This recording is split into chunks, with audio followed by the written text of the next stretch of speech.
코로나가 사실상 4차 대유행에 진입했습니다. 어제 하루 역대 두 번째로 많은 확진자가 발생했습니다. 특히 수도권에선 저녁 6시 이후 2명까지만 모임을 허용하는 거리두기 4단계가 거론되고 있습니다. 서울은 확진자의 절반이 활동이 왕성한 20, 30대 젊은 층으로 나타났습니다. 정부는 20, 30대의 경우 증상이 없어도 코로나 검사를 받으라고 요청했습니다. 남부지방 곳곳에 장마 피해가 속출하고 있습니다. 부산에서는 시간당 최고 60mm의 장대비가 쏟아져 도로 곳곳이 통제됐습니다. 사흘간 533mm의 집중호우가 쏟아진 전남, 해남에선 농경지가 침수되고 제방이 붕괴됐습니다.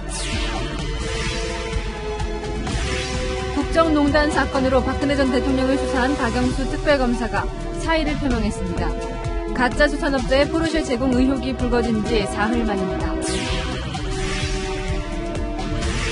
최재형 전 감사원장이 사퇴 9일 만에 정치에 참여하겠다고 밝혔습니다. 하지만 부친의 건강 상태가 위독해 구체적인 정치 행보를 시작하는 데는 시간이 걸릴 것으로 보입니다. 윤석열 전 검찰총장이 원전 수사 당시의 청와대 압력 행사 의혹에 대해 대부분 사실이라고 말했습니다. 백운규 전 산업부 장관에 대한 영장 청구 만료 의혹과 관련된 내용이어서 파장이 예상됩니다.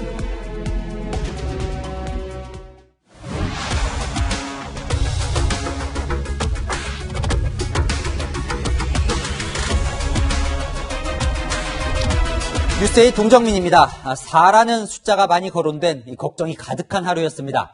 어제 하루 1,200명이 넘는 확진자가 나왔는데 역대 두 번째 기록일 정도로 많은 숫자입니다. 이 4차 대유행의 초입에 들어섰다. 정부도 인정을 했습니다.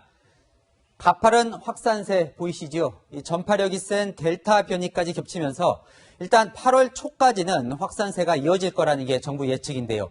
그러다 보니까 4단계 거리두기 격상을 만지작거리고 있습니다. 오후 6시 이후엔 2명만 만날 수 있을 정도로 강력한 이 사실상 셧다운 수준입니다. 7월부터 거리두기가 완화된다더니 어쩌다 이 지경이 됐는지 집중 보도해드리겠습니다. 첫 소식 허욱 기자입니다. 오늘 0시 기준 코로나19 신규 확진자 수는 1,212명, 1,240명을 기록했던 작년 12월 25일에 이어 사상 두 번째로 많습니다. 이 중 특히 서울이 577명, 수도권은 990명으로 코로나19 발생 이후 가장 많은 확진자가 나왔습니다. 수도권의 환자는 국내 발생 환자의 85%로서 대부분을 차지하고 있습니다. 확산 속도가 매우 빨라져 매우 엄정한 상황입니다. 이번 수도권 확산은 대규모 집단 감염이 아닌 유흥시설이나 식당, 학원 등에서 소규모 집단 감염 위주입니다. 4차 대유행이 시작됐다고 규정한 정부는 수도권의 기존 거리두기 체제를 일주일 더 연장하기로 했습니다. 다중이용시설 운영 밤 10시 제한, 5명 이상 사적 모임 금지가 그대로 유지되는 겁니다. 2, 3일 내 확진자 수가 줄지 않으면 가장 강력한 방역수칙 단계인 새 거리두기 4단계를 시행하겠다고도 언급했습니다. 그래도 이 상황이 잡히지 않으면 새로운 거리두기의 가장 강력한 단계까지도 우리가 조치를 취해야 될 수도 있습니다. 마지막 단계인 4단계로 격상 가능한 수도권 확진자 수는 1,000명으로 코앞까지 다가온 상황입니다. 사실상 야간 외출 제한 단계인 4단계가 실시되면 저녁 6시 이후엔 2명까지만 모일 수 있습니다. 정부는 공공기관 직원들의 모임을 자제하도록 하고 수도권 지역 직장을 대상으로 재택근무 확대를 권고했습니다. 채널A 뉴스 허욱입니다. 오늘 저녁 6시 기준으로 확진자가 벌써 1,010명입니다. 어제 같은 시각보다도 많은 숫자인데요. 급속히 늘어나는 확진자 중에 절반 가까이가 20, 30대입니다. 젊은 층은 무증상 감염이 많아서 감염된지도 모르고 퍼뜨릴 가능성이 큰데요. 급기야 정부가 20, 30대는 증상이 없더라도 진단검사를 받으라고 권고했는데 이들은 정작 백신은 언제 맞냐는 불만이 큽니다. 긴 줄이 들어선 검사소 현장에 황수현 기자가 다녀왔습니다. 거리두기 무조건 해주세요. 지금 사람이 많아서 위험하니까. 군복을 입은 청년과 정장을 입은 직장인, 무더위 속 선풍기를 든 젊은 여성 등이 2m 간격으로 서 있습니다. 서울시 강남구 보건소에 마련된 선별진료소를 찾은 시민들이 검사를 받기 위해 이렇게 건물 담장을 둘러싸고 줄지어 서 있습니다. 인파가 몰리다 보니 검사 받을 때까지 1시간 정도는 대기해야 합니다. 검사를 받으려는 사람들 중에는 20, 30대들도 눈에 띕니다. 서울의 코로나19 확진자 중 20, 30대가 280여 명으로 전체 확진자의 절반가량을 차지합니다. 정부는 20, 30대 중 숨은 확진자를 찾는 데 주력하고 있습니다. 우선 20, 30대 분들께 요청드립니다. 증상이 없더라도 가까운 선별 검사소에서 진단검사를 받아주실 것을 요청드립니다. 하지만 20, 30대들의 생각은 다릅니다. 제가 어디 막 술집을 갔다거나 유흥업소를 갔다고 하면 저도 이제 알아서 자진해서 갔을 것 같은데 괜히 갔다가 확진자들 마주치는 게 좀 더 무서운 것 같아요. 백신 접종이 늦어지는 것에 대한 답답함을 토로하기도 합니다. 부모님 맞아서 저만 못 맞아서 어느 정도 답답한 부분이 없지 않나 싶어요. 또 20대 쪽이 그 백신 받는 그 순서가 좀 뒤로 밀려있는 상황이잖아요. 서울시는 유동인구가 많은 강남과 홍대 일대에 찾아가는 선별진료소 3곳을 추가 설치하고 26개 임시 선별진료소도 51개까지 확대할 계획이라고 밝혔습니다. 채널A 뉴스 황수연입니다. 정말 주변에서 확진됐다, 자가격리됐다 이런 소식이 부쩍 자주 들리는데요. 백화점, 학교, 식당 이런 우리 주변 일상에서 퍼지고 있습니다. 특히 직장인들이 많은 서울 여의도 중심가가 발칵 뒤집혔다는데요. 여현교 기자가 둘러봤습니다. 음식점 문이 굳게 닫혔고 내부는 텅 비었습니다. 평소 수십 명씩 줄을 서는 유명 음식점인데 지난 2일부터 17명이 확진돼 영업을 중단했습니다. 이렇게 한 줄, 두 줄, 세 줄, 길면 여기까지, 보통 여기까지 세 줄까지는 항상 50명도 넘는 것 같은데요? 거짓말 아니고 사람 100명 정도는. 영업 중단 전 식당을 방문해 검사를 받아야 하는 사람은 975명에 이릅니다. 6월 29일부터 7월 3일까지 방문하신 분 중에 증상 있으신 분들은 방문을 꼭 해주시고요. 인근의 또 다른 유명 음식점은 지난 4일부터 3명의 확진자가 나와 임시로 문을 닫았습니다. 모니터들은 저희가 막 풀어놓고 공기 빼려고 아침에 오자마자 소독기 계속 뿌리고 주먹도 뿌리고. 지난주부터 오늘까지 여의도 유명 식당 3곳에서 21명의 확진자가 나오면서 관련 검사 대상자만 1000명이 넘습니다. 하루 만에 확진자가 많이 나오다 보니까 이제 식당 가는 것도 좀 꺼려지고 해서 도시락 싸오겠다는 직원분들도 많이 생겼거든요. 하지만 인근 식당가는 여전히 손님들로 붐빕니다. 테이블은 최소 1m 거리를 유지해야 하지만 다닥다닥 붙어 있고 대기 인원 사이에 거리 두기도 지켜지지 않습니다. 확진자 4명이 나온 복합 쇼핑몰 안 카페도 손님들이 북적이긴 마찬가지입니다.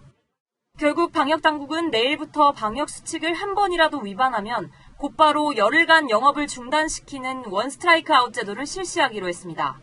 채널A 뉴스 여영규입니다.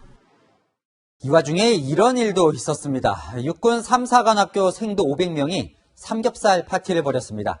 칸막이도 치우고 마스크도 안 쓰고 건배사까지 외쳤다는데요. 자, 논산훈련소에서만 53명의 확진자가 나왔습니다. 한수아 기자입니다. 육군 3사관생도 수십 명이 맥주캔으로 건배를 하고 있습니다. 자신을 육군 3사관학교 장병이라고 밝힌 제보자는 지난달 26일 1차 화이자 백신을 맞은 뒤 생도 500명이 삼겹살과 맥주 파티를 했다고 SNS에 제보했습니다. 백신을 맞은 안도감 때문인지 식탁 칸막이도 치워버렸고 마스크도 쓰지 않았습니다. 학교 측은 하계 군사훈련을 앞두고 격려 차원의 회식 자리였다고 해명했지만 코로나 확산세를 고려하면 적절하지 못했다는 비판이 나옵니다. 방역 지침이 느슨해지자 군부대 내 감염도 급증하고 있습니다. 논산 육군훈련소에서만 53명이 확진됐는데 52명은 같은 중대 소속입니다. 이들은 입영 후 2번의 진단검사와 2주 의무격리까지 거쳤지만 감염을 피하지 못했습니다. 군은 과거엔 훈련병들의 샤워, 양치, 화장실 이용 등을 제한하다 인권 논란이 일자 방역 조치를 대폭 완화한 바 있습니다. 오늘 확진자들도 마스크를 쓰지 않고 실내 생활을 함께한 것으로 드러났습니다. 부대원들의 이동을 통제한 상태고요. 지자체와 질병관리청 등 관계기관과의 협조하에 심층 역학조사를 진행 중에 있습니다. 서 국방부 장관은 오늘 전군 주요 지휘관 회의에서도 방역을 강조했지만 인권과 방역이 조화를 이룰 수 있도록 지휘관심을 경주하고 국민의 평화로운 일상을 조속히 되찾을 수 있도록 코로나19 대응 지원에도 총력을 다합시다. 동선이 겹치는 일부 인원이 아직 진단검사 결과를 기다리고 있어 확진자가 늘어날 수 있다는 우려가 나옵니다. 채널A 뉴스 한수아입니다. 자, 이 코로나 상황이 갑작스럽게 악화되고 있는데요. 경제정책산업부 서상희 기자와 좀 짚어보겠습니다. 서 기자, 일단 4차 대유행 이제 맞는 거죠? 네, 정부는 이 4차 대유행에 진입했다고 밝혔습니다. 지난해 12월 3차 대유행이 온 후 하루 확진자가 1000명을 돌파하면서 4차라고 규정한 건데요. 이렇게 밝힌 건 지금과 같은 확산세가 다음 달 초까지 이어질 거라고 판단하고 있기 때문입니다. 아니, 그런데 이 얼마 전까지만 해도 이제 백신 접종이 늘어나면서 좋아졌다. 그래서 뭐 6인까지는 만날 수 있을 것 같다 이랬었는데 이 갑자기 왜 이렇게 안 좋아진 겁니까? 방역 기준을 완화하는 내용의 새로운 거리두기를 발표하던 17일 전 총리 발언을 들어보시죠. 예방접종이 빠르게 진행되면서 코로나19의 위험도는 점차 줄어들고 있습니다. 하지만 전문가들은 이 같은 메시지가 섣불렀다고 지적합니다. 정부의 메시지가 나오던 때 전후 상황을 짚어보면요. 거리두기 개편안과 이 백신 인센티브를 발표했던 6월 20일 0시 기준 확진자 400명대였는데 6월 23일 600명대로 급증합니다. 6월 19일, 20일 주말 휴대전화 이동량도 전주에 비해 수도권, 비수도권 모두 늘어났죠. 국민들의 이동량이 증가한 걸 알 수 있습니다. 네, 그리고 델타 변이와 관련해서도요. 이 정부는 6월 중순까지 아직 초기 단계다 이렇게 얘기를 했었잖아요. 네, 맞습니다. 하지만 이 국내 델타 변이 중 증가폭이 매주 2배씩 늘어나고 있습니다. 또 방역당국이 지난달 27일부터 7월 3일까지 일주일 동안 확진자 일부를 뽑아 조사했더니 분석 대상 5명 중 1명이 델타 변이에 감염된 것으로 나타났습니다. 델타 변이가 4차 대유행 변수가 되는 이유는 기존 바이러스보다 전파력이 또 높고 감염됐을 때 입원 가능성을 높일 수 있다고 알려졌기 때문입니다. 자, 이 델타 변이와 관련해서 사실 궁금한 게 많은데요. 네. 이 걸리면 이 증상이 어떤 겁니까? 네, 사실 아직 델타 변이 증상 관련해서는 연구가 더 필요한 부분입니다. 하지만 영국에서 이 델타 변이 확산 이후에 보고된 증상들은 지금까지와 좀 달랐습니다. 일반적인 코로나19 증상으로 알려진 후각상실보다 두통, 인후통, 콧물 등 감기와 좀 더 유사했는데요. 코로나19에 감염된 줄 모르고 다른 사람에게 전파할 수 있다는 우려도 나오고 있습니다. 자, 이 거리두기 4단계가 갑자기 등장을 했어요. 지금 냉탕과 온탕을 지금 오가는 모양새인데 이 한 번도 겪어보지 않은 이 4단계, 이거 되면 어떻게 되는 겁니까? 사실상 외출 금지에 해당하는 단계입니다. 가장 큰 변화는 사적 모임 인원 제한입니다. 오후 6시 이전에는 4인까지, 6시 이후에는 2인까지만 사적 모임이 허용됩니다. 사실상 1대1 모임만 가능한 겁니다. 결혼과 장례식은 현재 99명까지 참여할 수 있는데 4단계가 되면 친족끼리만 허용됩니다. 클럽, 감성주점, 또 헌팅포차는 집합금지고 식당, 카페는 밤 10시 이후 포장, 또 배달만 허용됩니다. 자, 이번 이 4차 대유행의 특징이 이제 20, 30대 감염이 많다는 건데 이 백신 접종만 보면 또 20대, 30대가 떨어지잖아요. 이 부분 뭔가 대책이 필요한 거 아닙니까? 맞습니다. 20대 이하 특히 코로나19 백신 1차 접종률은 10.5%인데 전 연령대 가운데 가장 낮습니다. 전문가의 의견도 들어봤습니다. 20대와 다중이용시설 사용자 부분에 초점을 맞춰서 핀셋 방역과 같은 정확한 그 감염 차단을 하기 위한 정책을 시급하게 만드는 것이 가장 효과적일 것이고요. 감염 차단과 전파 차단의 목적으로 다중이용시설을 이용한 20대들이 우선적으로 백신을 접종하는 것으로 전략을 바꾸는 것이 또 필요해 보입니다. 정부는 코로나19 감염 시 치명률이 높은 이들, 즉 고령자나 기저질환자들을 먼저 접종한다는 원칙이어서 논의가 필요한 부분입니다. 오늘 이스라엘과 백신 교환 협약을 맺고 확보한 화이자 70만 회분이 도착했죠. 서울시는 학원 종사자, 운수 종사자 등 직군의 우선 접종 계획이라고 설명했습니다. 아이고, 이거 하루 확진자 2,000명 이야기까지 나오던데요. 이 휴가철까지 앞두고 있어서 이동이 많아 더 걱정이 큽니다. 여기까지 듣겠습니다. 지금까지 서상희 기자였습니다. 폭우 상황도 전해드립니다. 지난 이틀간 전남 지역엔 최대 530mm가 넘는 그야말로 물폭탄이 쏟아졌습니다. 농경지는 저수지가 됐고 가축이 집단 폐사했습니다. 공국진 기자가 현장 취재했습니다. 중장비가 계속해서 자갈을 퍼나릅니다. 불어난 강물을 버티지 못하고 제방이 무너지면서 긴급 복구에 나선 겁니다. 해남군 현산면에서 지난 5일부터 오늘까지 내린 누적 강수량은 533mm, 역대 7월 최대 강수량 기록을 갈아치웠습니다.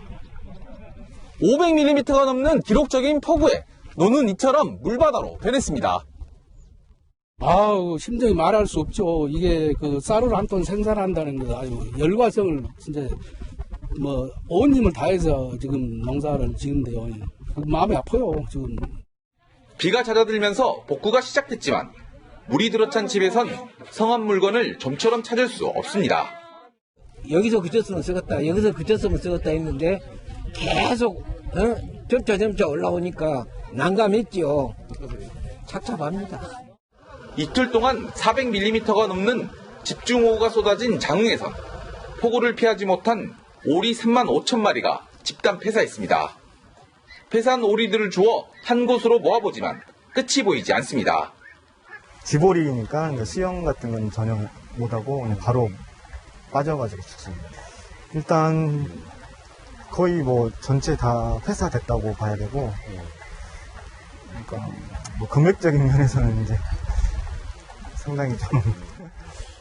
전남 강진에서도 육지에서 흘러든 민물이 바닷물과 섞이면서 전복 205원어치가 폐사 위기에 놓였습니다. 지금 여기에 있는 전복은 100% 폐사입니다. 이게 지금 물이 지금 염도가 워낙 지금 없어가지고 아예 그냥 민물 수준이라고 지금 보시면 되고. 이번 집중호우로 전남 지역에선 주민 3명이 숨졌습니다. 또 2만 4천 헥타르 논이 침수됐고 닭과 오리 21만 마리가 폐사했습니다. 채널A 뉴스 공진입니다. 전남 광양에서는 산사태로 주택이 매몰돼 80대 여성이 숨지는 안타까운 사고가 있었습니다.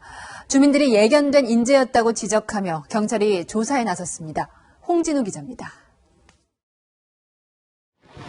비가 거세지자 토사물이 연신 흘러내립니다. 오후 들어 빗줄기가 굵어지면서 또다시 산사태 위험이 커지자 주민들은 마을회관으로 긴급 대피했습니다. 주민들은 산사태 원인으로 산 정상에서 진행 중인 토목 공사를 지목하며 예견된 인재였다고 주장합니다. 이 지역에서 단독주택터를 닫기 위한 공사가 시작된 건 지난 2019년 4월. 공사 초기부터 주택 건설을 반대했고 4차례나 광양시에 민원도 냈지만 조치가 없었다는 겁니다. 공사 시작했을 때부터 바위가 이제 떨어지고 집으로 한 70여 미터 아래로 막 떨어지고 그러니까 또 토사도 유출이 되고 그러니까 이게 위험하다. 이상이 없다라고 답이 왔어요. 이 재난을 막을 수가 있었는데 지금까지 광양시에서 하나도 한 게 없다 이 말이야. 광양시는 공사업체 측에 경사면 안전성 검토를 받을 것을 제안했지만 업체는 법적 의무사항이 아니라며 이를 거부했습니다. 대신 배수로를 설치하겠다고 했지만 이마저도 지키지 않은 것으로 드러났습니다. 배수로 설치를 공사 관계자가 안 해놨더라고요. 경찰은 과학수사팀을 보내 현장 조사를 진행하고 업체 대표 등을 불러 조사하고 있습니다. 또 광양시 관계자들을 상대로 공사 현장에 대한 인허가 과정에서 문제가 없었는지도 살펴볼 계획입니다. 채널A 뉴스 홍준호입니다. 부산은 오늘 오후부터 호우경보가 발효됐습니다. 시내 도로 19곳이 통제되는 등 긴장이 고조되고 있는데요. 작년 장마 때 2번이나 범람했던 부산 동천에 취재기자가 나가 있습니다. 자, 배영진 기자, 마을 주민들 올해는 범람의 대비가 잘 돼 있습니까? 네, 오후부터 거세게 내렸던 비는 지금 잠시 소강 상태를 보이고 있습니다. 제가 나와 있는 곳은 부산 동천입니다. 지난해 많은 비로 하천이 범람해 주택가가 침수되는 피해가 컸던 곳인데요. 지금은 벽을 높게 쌓아놓고 만일의 사태에 대비하고 있습니다.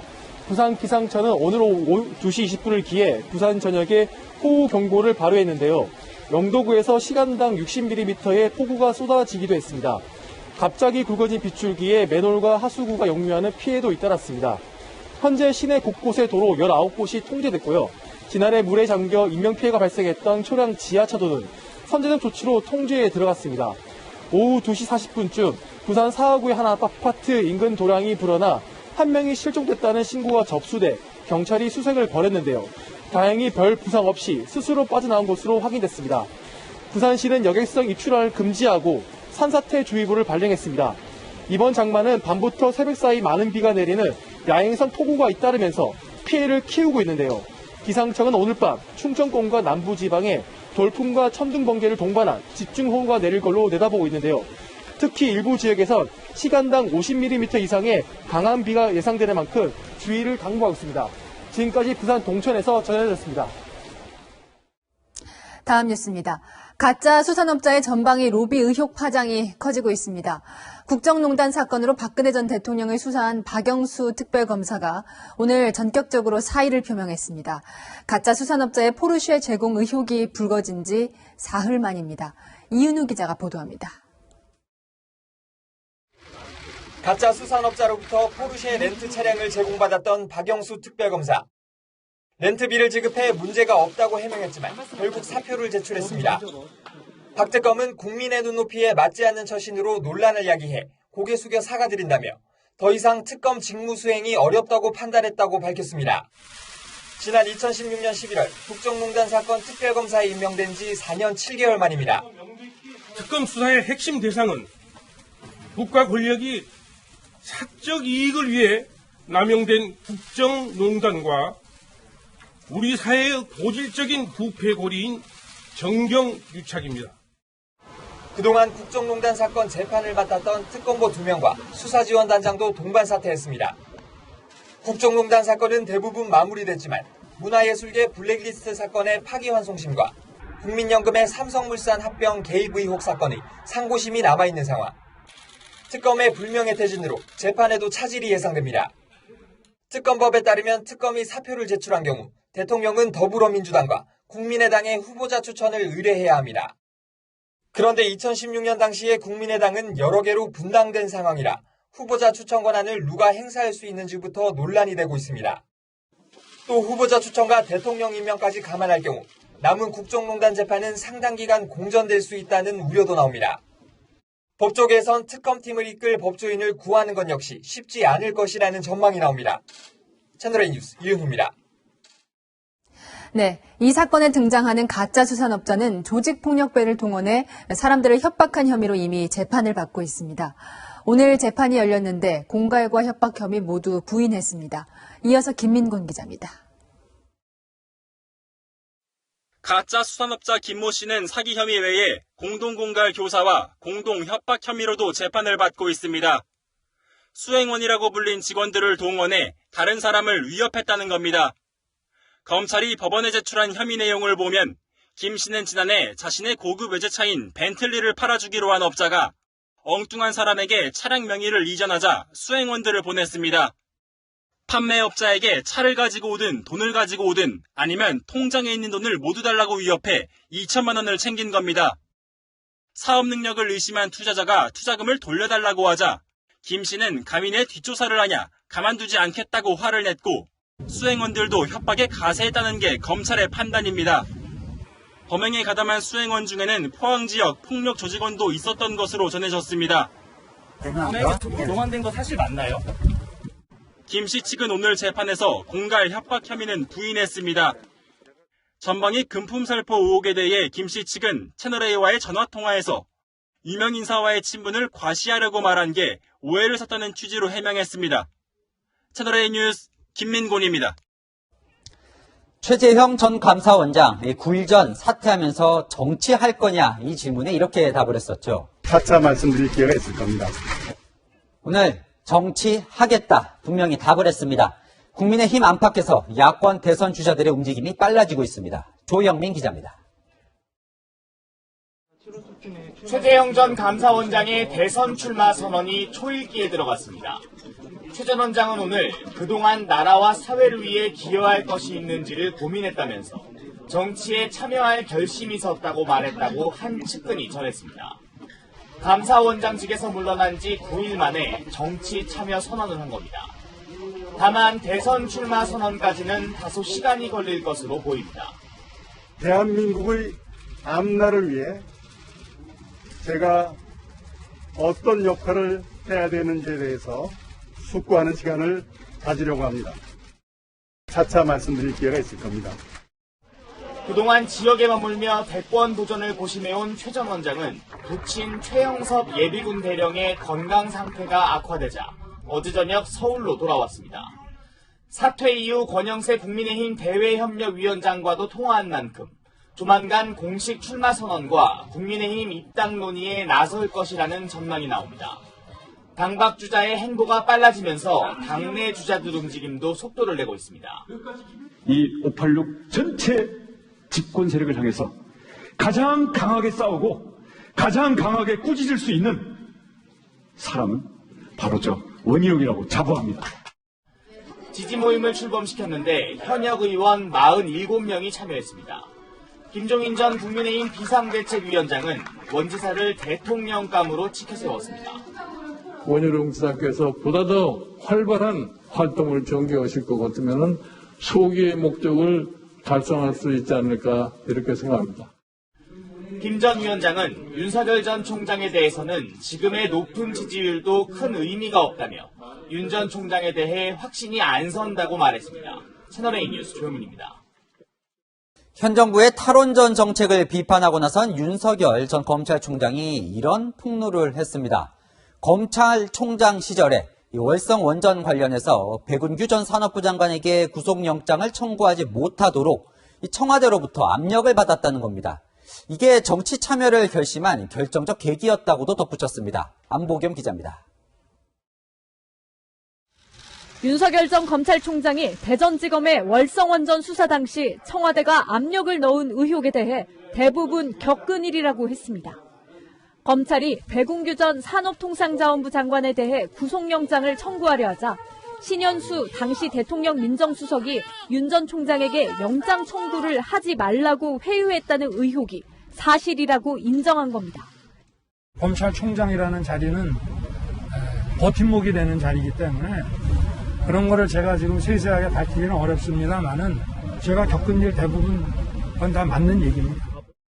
윤 전 총장은 그제 서울대 원자핵공학과 주한규 교수를 만난 이후에도 당시 받은 압력을 언급했습니다.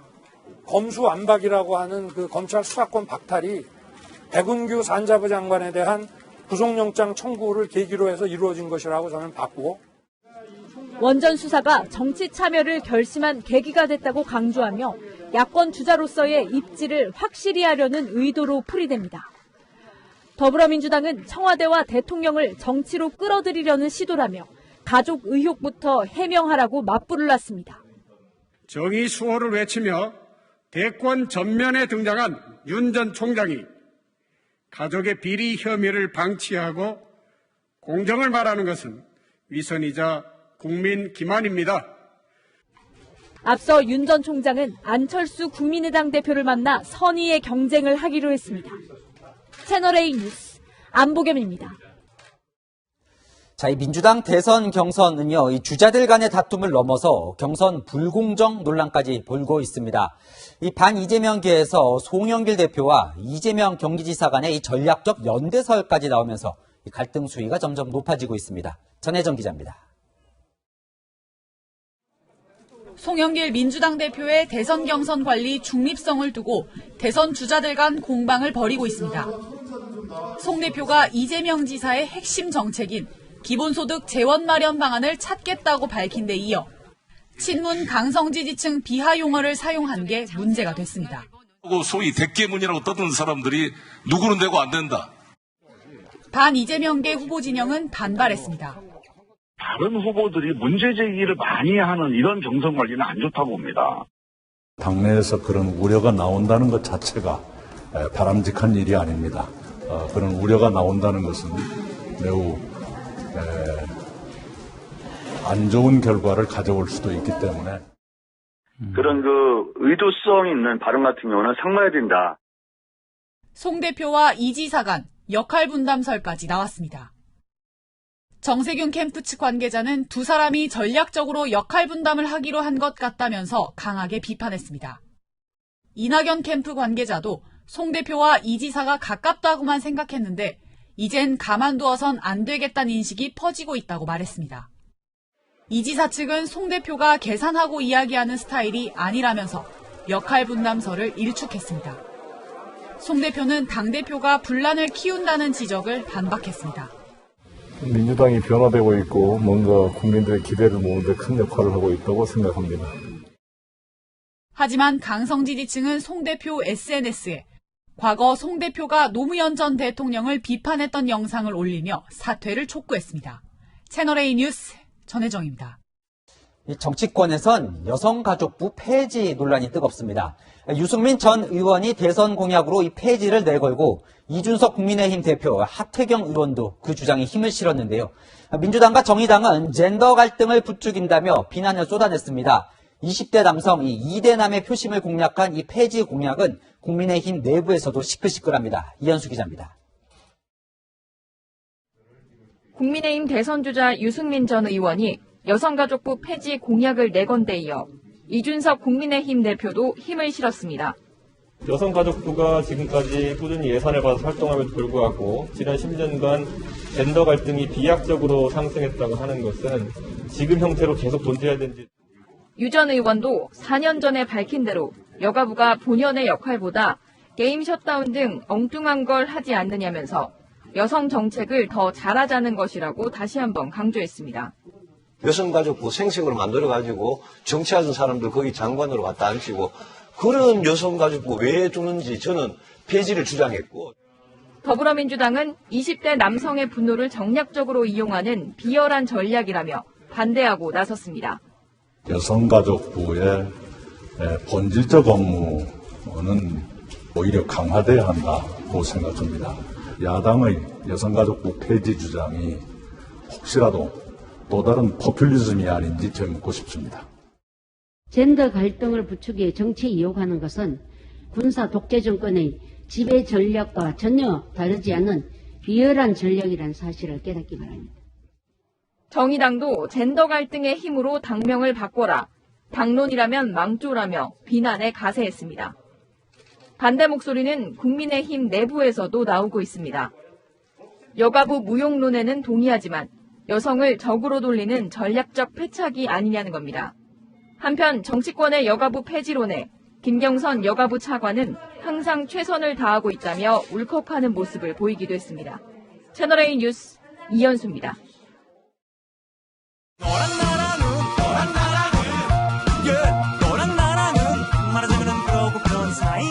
11야랑 정치부 김민지 기자와 함께합니다. 첫 번째 주제 보여주시죠.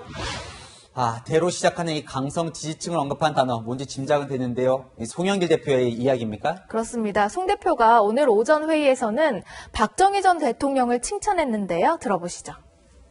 저는 박정희 정권이 포철을 만든 것을 대단히 의미 있는 성과로 생각합니다. 야당이 반대했지만 경부고속도로를 개통시키고.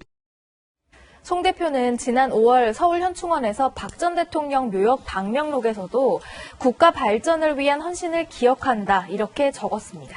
민주당에서 박정희 전 대통령을 칭찬하는 경우가 상당히 드문데요. 그렇습니다. 특히나 비판이 아니라 치켜 세우는 건 이례적인 일이잖아요. 그러다 보니까 당원 게시판이 부글부글 들끓고 있습니다. 하다하다 박 전 대통령을 칭찬하느냐며 혹시 국민의힘 대표 아니냐 이런 항의 글이 잔뜩 올라왔습니다. 그러니까요. 송 대표 뭔가 작심을 한 겁니까? 연일 왜 이러나요? 친문 강성 지지층을 언급한 그제 발언 이후로 그 후폭풍은 아직도 진행형입니다. 소위 대깨문이라고 떠드는 사람들이 누구는 되고 안 된다. 누구가 되면 차라리 야당이 되겠다. 이런 안이한 생각을 하는 순간 문재인 대통령을 지킬 수도 없고. 대깨문이라고 불러놓고 그 사람들하고 대화할 수 있어요? 소위 대깨문들이 얼마나 열받겠어요. 그러니까요. 송 대표 왜 이러는 겁니까? 아무래도 대선을 앞두고 중도층을 끌어들이려는 전략으로 보이는데요. 당대표의 튀는 언행 때문에 분란을 자초한다는 비판도 나오지만 송 대표는 크게 개의치 않는 분위기입니다. 아무래도 변화에는 고통이 따른다고 보는 것 같습니다. 네, 다음 주제 보겠습니다. 이재명 지사의 매력으로 사실 사이다 발언이 꼽히는데 저 사이다 지방생은 박용진 의원인가 보죠? 그렇습니다. 두 사람이 지금 대선 경선에서 경쟁을 펼치고 있는데요. 박용진 의원이 토론회에서 특히 이재명 경기도지사를 향해서 날카로운 질문을 던지고 있습니다. 영상으로 준비했습니다. 기본주택 관련해서 시범단지가 있다고 하셨죠? 네. 그게 어디죠? 정확한 신청 모르겠습니다. 다음 토론에 알려주실 수 있으시죠? 본인이 찾아보시죠. 하고 계시는 분이 알려주셔야 돼요. 저도 알아봐야 되니까요. 이재명 후보님은 대학 미진학자 세계 여행비 1,000만 원 공약하셨죠? 그건 공약 아니고요. 한국 경제가 그러신 건데. 이재명 후보님은 그전에는 그렇게 자신감 줬는데 지금 부자 몸조심 하시는 건지 김 빠진 사이다가 아니냐. 이재명 지사 표정이 심상치가 않은데요. 물론 다른 후보도 그렇지만 이 박용진 의원이 유독 좀 독하게 공격을 하는 것 같아요. 그렇습니다. 그런데요, 박용진 의원은 그렇게 생각하는 것 같지가 않아요. 자신의 공세가 4년 전 이재명 지사에 비하면 아무것도 아니라고 주장했는데요. 들어보시죠. 2017년에 이재명 후보가 문재인 후보에게, 당시 후보에게 했었던 거에 반의 반도 안 돼요. 왜 법인세가 마지막 정세 수단이어야 하는지 한번 듣고 싶습니다. 저는 기본소득 보장의 취지에는 길을 열려야 한다고 생각합니다. 결국은 답을 또 못 들었습니다. 거의 UFC 수준으로 공격을 했잖아요. 팔 꺾고 지금 난리 다녔던 분위기였던 걸 제가 기억을 해요. 4년 전 뒤쫓으며 공격하던 입장에서 이제는 앞서며 공격을 당하고 있으니 이재명 지사의 속내도 참 복잡할 것 같습니다. 김 기자 이야기 듣고 보니까요. 쫓는 후발주자가 쫓기는 1등보다 마음이 편할 것 같기도 합니다. 야랑야랑이었습니다.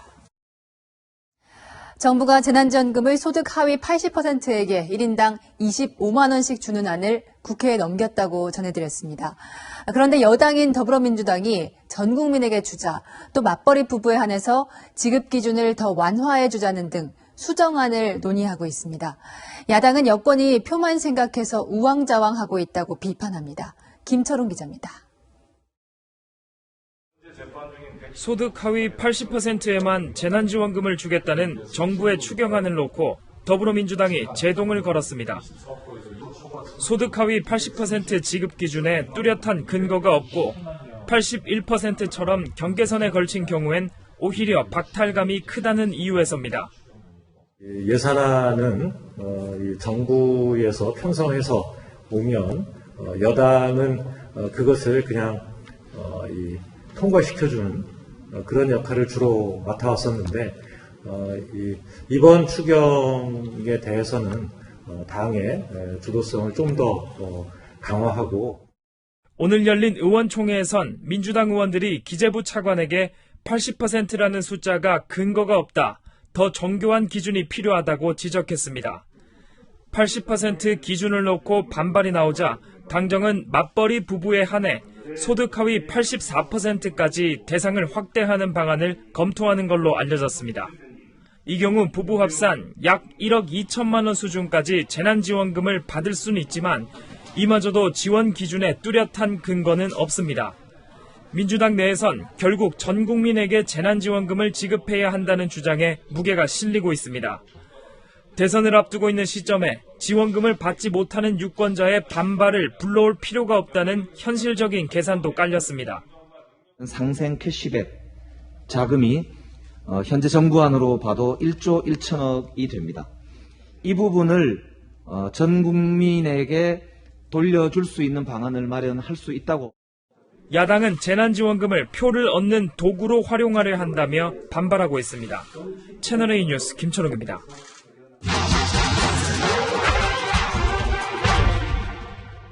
오늘 팩트맨은 다가구 원룸 밀집 지역에서 시작합니다. 지금 제 뒤로 보이는 이 건물이 부동산 중개 애플리케이션에 올라왔는데요. 월세는 10만 원인데 관리비는 14만 원입니다. 배보다 배꼽이 더 큰 셈인데요. 그런데 이렇게 원룸보다 관리비가 더 비싼 주택 요즘 참 많습니다. 바로 지난달부터 시행된 전월세 거래 신고제 때문입니다. 30만 원 이상은 주민들이 일부 신고를 하게 되어 있어요. 세금 들려려고 편법을 쓰는 거죠. 세입자 입장에선 월세 29만 원에 관리비 6만 원이나 월세 31만 원에 관리비 4만 원이나 총액이 같습니다. 하지만 집주인은 월세 대신 관리비를 늘려서 신고 의무를 피할 수 있습니다. 문제는 지난해 7월부터 전월세를 5% 이상 올려받지 못하게 되면서 집주인들이 월세 대신 관리비를 올리고 있는 겁니다. 저는 올리고 싶게 신청서 사실 돈이 돌아가니까. 근데 주인이 만약에 이거 갱신 안 하고 나가면 지금부터 더 내야겠다. 이런 꼼수의 피해는 다가구 주택이나 원룸에 거주하는 청년이나 서민층이 입게 됩니다. 아파트나 대형 오피스텔은 입주자 대표회의를 거쳐서 회계 감사까지 받아야 하기 때문에 관리비 마음대로 올릴 수 없는데요. 반면 다가구 주택이나 원룸은 집주인의 재량이 크게 작용합니다. 그렇다면 이런 꼼수, 탈세로 볼 수 있을까요? 국세청은 관리비가 당사자 간 합의 사항이라서 탈세로 보기 어렵다고 답했지만 탈세 의심 신고가 접수되면 세무 조사를 합니다. 관리비를 하도 많이 빼가지고 월세 소득 너무 떨어졌다. 이러면 이제 조사가 나오겠죠. 집주인이 일방적으로 관리비를 지나치게 올려달라고 요구할 땐 어떻게 해야 될까요? 대한법률구조공단에 분쟁 조정을 신청해 볼 수 있습니다. 다른 문의사항은 팩트맨 제보 부탁합니다. 네. 17년 전 어린이 신문에 소개된 한 초등학생 엄마의 편지입니다. 딸에게 사랑을 표현한 이 어머니는 남편을 잃고 자식들을 애지중지 키웠습니다. 하지만 사진 속 다정한 새 모녀, 스토킹범 김태연의 희생자가 됐습니다.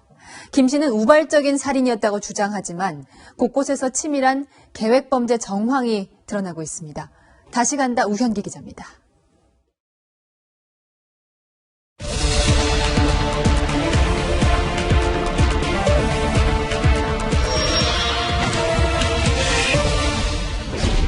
지난 3월 김태현은 서울 노원구 아파트에 침입해 자신이 스토킹하던 20대 여성 A씨와 A씨의 엄마 그리고 여동생까지 무참히 살해했습니다. 살아있다는 것도 정말 제 자신이 뻔뻔하게 생각이 들고. 김태현은 지난해 11월쯤 온라인 게임을 통해 알게 된 A씨가 연락을 차단하자 지속적으로 스토킹하다 끔찍한 범행을 저질렀습니다. 다시 찾아간 사건 현장. 어두운 밤 안전 확보를 위해 최근 아파트 복도에 자동 센서 등이 설치됐습니다. LED등을 늦게 끄는 사람들과 구입해서 자체적으로 배치를 했어요. 하지만 주민들은 여전히 불안해합니다.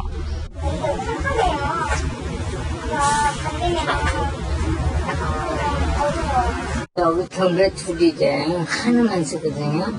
유족들은 트라우마에서 벗어나지 못한 채 여전히 심리 상담을 받고 있습니다. 경찰서에서 들려왔을 때 그 벨소리가 지금도 제 귓전에서 떠나지 않고 새벽에도 서너 번씩 깨다 보니. 특히 김태현이 A씨 엄마와 여동생을 살해한 동기에 대해 재판 과정에서 우발적이었다고 말을 바꾼 것을 두고 분통을 터뜨렸습니다. 형량을 낮추기 위해서란 겁니다. 경찰 조사할 때 내가 자해로 인해서 몸이 힘들었다. 아팠다. 나는 이 순간을 좀 빨리 끝내고 싶었다 해서 예라고 대답을 한 것뿐이다 해서 굉장히 분노도 느끼고 억울합니다. 재판 과정에선 그의 집요했던 범행 정황이 속속 제시되고 있습니다. 지난 1월 23일 A씨가 김태현을 만나 다툰 뒤 김태현의 연락을 차단했는데 다음날 김태현이 A씨의 집 주소를 알아내 막무가내로 찾아갔던 겁니다. A씨의 집 근처 공중전화로 수차례 연락하는가 하면 인근 PC방을 찾아가 A씨의 게임 접속 이력까지 뒤졌습니다. 참다 못한 A씨가 늦은 밤까지 자신을 기다리던 김태현을 다시 만나 과거 자신을 스토킹했던 사람을 고소했던 적이 있다고 경고했지만 김태현의 일방적인 연락은 계속됐고 A씨는 결국 전화번호까지 바꿔야 했습니다. 여성에게 거절당해서 인격에 파탄이 난 것이냐, 명예가 훼손됐다고 이렇게 생각을 하기 때문에 그래서 더더욱 보복의 필요성 같은 것들을 느끼게 되는 거죠. 사건 당일엔 퀵서비스 기사로 위장한 김태현. 혼자 집에 있던 A씨의 여동생이 물건을 집 앞에 놓고 가라고 하자 동생이 문을 열기까지 5분여를 문 옆에서 몰래 기다린 사실도 드러났습니다. 김태현의 청소년 시절을 잘 아는 남성은 집착이 심하고 잔인한 성격이었다고 기억했습니다. 강아지에 대해서 집착이 굉장히 심했거든요. 우리 집 강아지한테 왜 그러냐고 그러면서 집에 부엌에서 식칼 갖고 와가지고 위협하거든요. 유족들은 세모녀의 삶을 송두리째 앗아간 김태현에게 재판부가 엄벌을 처해달라고 촉구했습니다. 열심히 살아온 사람이 이렇게 한 사람이 뒤틀린 심사에 의해서 엉망이 됐잖아요. 그거를 저는 꼭 알리고 싶거든요. 다음 재판은 오는 19일 열립니다. 다시 간다 우현기입니다. 네. 델타 변이 확산으로 우리를 비롯해 각국이 방역 수준을 높이고 있지만 영국은 반대로 고삐를 푸는 길을 선택했습니다. 백신 효과를 믿겠다는 자신감입니다. 서채리 기자입니다.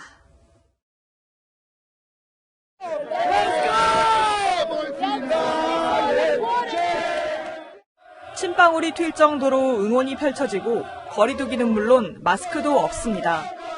런던 웸블리 스타디움에 6만 명 가까운 관중이 몰린 가운데 유로 2020 4강전에서 이탈리아가 극적인 승리를 거두자 팬들의 환호가 이어집니다.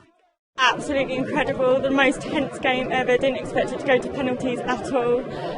Very tense, but so exciting. 잉글랜드가 출전하는 내일 준결승과 11일 결승전에는 더 많은 인파가 몰릴 것으로 우려됩니다. 3만 명 가까운 확진자가 매일 쏟아지고 있지만 영국 정부는 오는 19일 16개월 전 일상으로 돌아갑니다. 실내에서 마스크를 쓰지 않아도 되고 인원 제한 없이 스포츠 경기 개최와 유흥시설 영업이 가능합니다. 다음 달 중순에는 학교에서 확진자가 나오거나 백신 접종자가 확진자를 밀접 접촉해도 자가격리 의무를 면제하는 방안까지 추진됩니다. 방역 규제를 모두 풀면 신규 확진자가 여름에 10만 명까지 증가할 수 있다는 전망도 나왔습니다. 그러나 보건당국은 성인 64%가 접종한 백신의 효과로 중증이나 사망이 줄어든 점을 강조합니다. What we are seeing is a severe weakening of the link between case numbers and hospitalization and deaths. And that is what is allowing us to ease the restrictions in this way. 백신 모범국 이스라엘의 신규 확진자 수는 방역 규제를 해제한 뒤 석 달 전 수준인 503명으로 치솟았습니다. 채널A 뉴스 서채리입니다. 석 달 전 옷가게 직원을 폭행해 물의를 일으킨 벨기에 대사 부인 기억하실 겁니다. 이번엔 환경미화원 폭행 시비에 휘말렸습니다.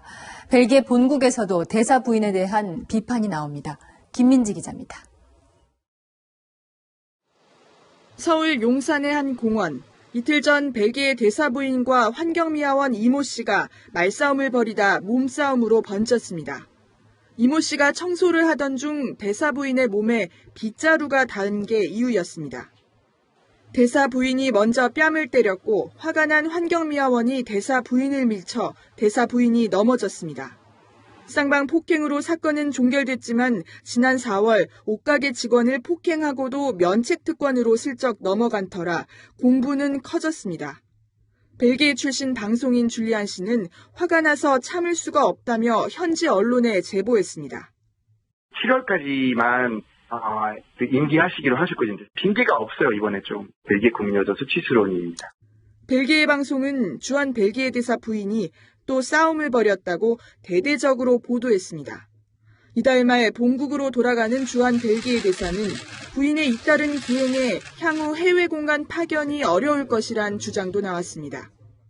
이런 가운데 중국 누리꾼들은 황당한 주장을 해 논란을 키웠습니다. 벨기에 대사 부인이 한국인이란 겁니다. 하지만 벨기에 대사 부인은 과거 한 인터뷰에서 자신이 중국에서 자랐다고 밝힌 바 있습니다. 채널A 뉴스 김민지입니다.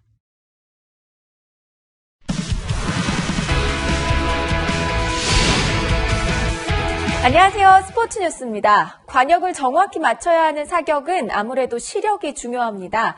그런데 0.3에 불과한 시력으로 올림픽 금메달에 도전하는 선수가 있습니다. 이현용 기자가 보도합니다.